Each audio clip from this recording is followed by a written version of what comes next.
Okay.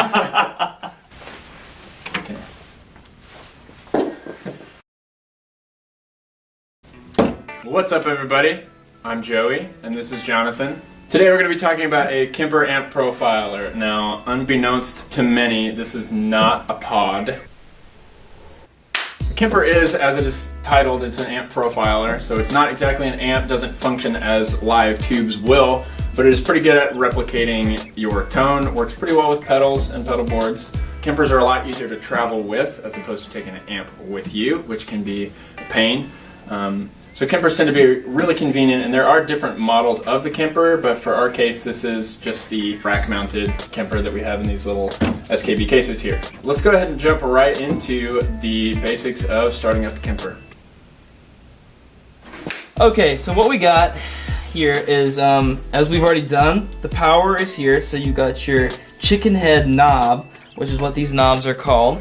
They're here, so in this setting you have the power and that means it's off, then you go to tuning. This one works real well for you. So after you're done there, you go to browser mode, and this takes you to all the different amps that you can choose from. It's important when you are in like a band setting, if you'll just give it a couple taps. See these lights? They're going like that. That means that you're getting signal from your guitar, through your pedal board, into the Kemper, and then out to the system. So if the front of house says we can't hear you, but these green lights are showing, it's a problem on their end and not yours. So that's a really helpful tool. Then you have Perform and Profiler, which you don't really need to worry about. You're gonna stay in browser for most of the time. And then the Profiler is just if you want to profile your amp, in which case I would get somebody's help that knows how to do that for you. So back to browser mode. First, we're going to go through how to get to an amplifier setting. So you have 4 buttons up here, and you may not be able to read them right now. You have all rigs, you have favorites, you have non-favorites, you have my rigs, and so on and so on and so on. You can do that by adjusting this knob here. So you're probably going to want to stay between all rigs and favorites. So all rigs is going to give you just a couple million different amplifiers that we have loaded on here now. For this time being, we're just going to stick with the Tyler setting, which is what I have. So I'm going to go back to my favorites because I have it saved there, and then scroll. This is your scroll knob. Anytime you're going to scroll through anything, this is what you're going to use. So we're going to go down through my favorites and go to the Tyler PT14, which I profiled here. So now we're on this amp, and once you have landed on an amp, it will pull it up automatically for you. There's no other button you need to do. So, like, let's say I want this AC 30 clean. I just put it on there, and it pulls it up for me. So then we'll go back down to the PT14, and let's say we want to adjust some settings on this. So these are your different knobs for your EQs. So you have bass here, you have mids here, you have trebles, and you have presence. The Kemper uses decimal numbers for different settings. So you have 1 to 5. So at 0, you're basically looking at your knob straight up and down. If you go into the negatives, that's like your knob going down below your 0, and then above is going to be above. So that's pretty self-explanatory. Next, we're going to go through the different gain structures that you have available through the Kemper. These two are basically your amp volumes, what you would see on like the front of an amp. This is what you're sending to front of house. So this is the actual level of the amp itself. So we're going to put this kind of maybe, let's say 1.7 decibels, and then the gain, not so hot right now. So let's say front of house is saying, hey, we're not getting enough from you. You would bump this master volume up to a volume that they're happy with. Now let's say you're sending them way too much signal. So with that, you're going to see this light.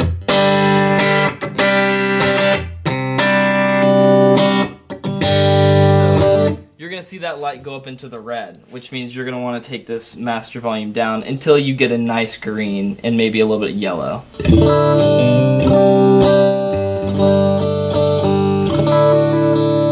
So kind of like that right there. So those are the differences between the 3 different gain structures you have on the Kemper. Bah! Okay, so the next part will be the effects and then your amp stack and stuff like that. So first we'll start here. This is the different onboard effects that you can add to your amplifier that you're using profiled.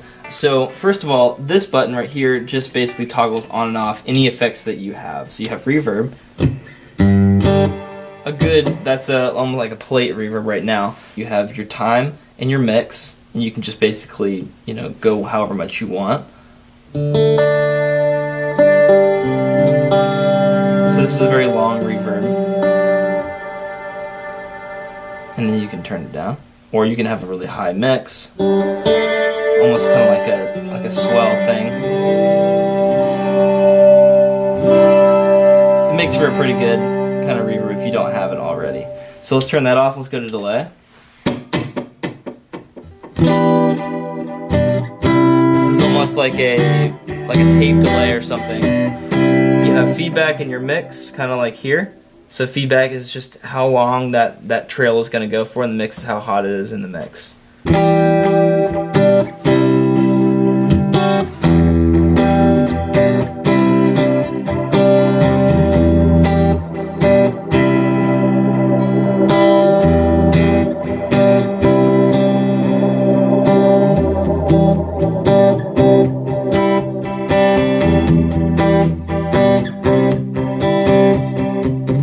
So that's about how you would use your delay. So lastly, right up here, we're gonna do just go through what the stack is here. So this EQ is basically for these EQs here, which you're not ever gonna want to turn off because you're always gonna want to be using these. It's basically like the face of your amp and the EQ settings like you have on there. So you're never gonna really want to turn that off. The cabinet is basically what kind of cabinet whatever head that you have installed here is running through, which you're never just going to want to plug a head straight into a board. Same concept, you're never going to want to really have your cabinet off, and your amplifier is kind of the same way. So this stack, you can turn it off and on right here, but you're always basically going to have it on. So this should always be all lit up. It's always lit up, dude. Also, a couple more things that you'll want to remember as you're using the Kemper is this exit button. Say you accidentally hit store, you're like, wait, I don't want to store anything. This exit button will always take you back to your home screen where your amplifier is. So let's say you're kind of in here or something, you can just press exit and it'll get you back there. Also, undo and redo. If you make a setting change that you're like, oh, I didn't mean to, or something gets bumped like that, you can just say undo and it will undo your EQ setting right there. So let's say mids, you accidentally bumped up to like 2.6, undo, it'll bring it back to 0.4, which is what you had it before. Redo, of course, will do the same thing. It will bring your EQ setting, whatever you last did, it'll bring it back to that, what you did. And then lastly, for this, the noise gate, generally I would keep this on 0 all the time. Now lastly, what we have is if we turn the Kemper around, we can see all of our output settings.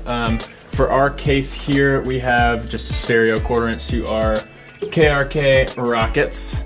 Typically, when you're in a live setting, you've got your dual XLR stereo outputs here. If you're only running a mono signal, be sure to use a left. And because of this, you don't need any direct boxes or anything. You will go straight into the Kemper, into your Snake, or into your system from there. If you are choosing to run stereo from your board, or if you have a stereo setting on here for your cabinets and your amps, you can be sure to use left and right on this. Okay, also important, this ground lift here. If you're ever having a noise issue or buzzing, humming, anything like that, this is kind of your first point that you're going to test to see if this helps a lot. This I would just use sometimes if you have a lot of buzzing, a lot of humming, that can clean that up. And then also this IEC is just something that will always be included. Always leave that in the back of the Kemper when you're finished, and plug it in here. It just plugs right into a wall. With me just rated, 'cause I tell. Now those are just some basics of how to run a Kemper amp profiler. The main thing to note about running a Kemper, or as it would be with any other amp or your pedal board setup, if you're not getting the tone that you want, the main thing is just spending time with it. So just sit down, try some new settings, try some new amps, just try all your options and just play around with it until you can kind of find what you want. Now you can find some more in-depth videos about how to run the Kemper and all of its other little details of things that we may not have gone over in this video. You can find those on Kemper's website, so be sure to go check them out. We will see you next time.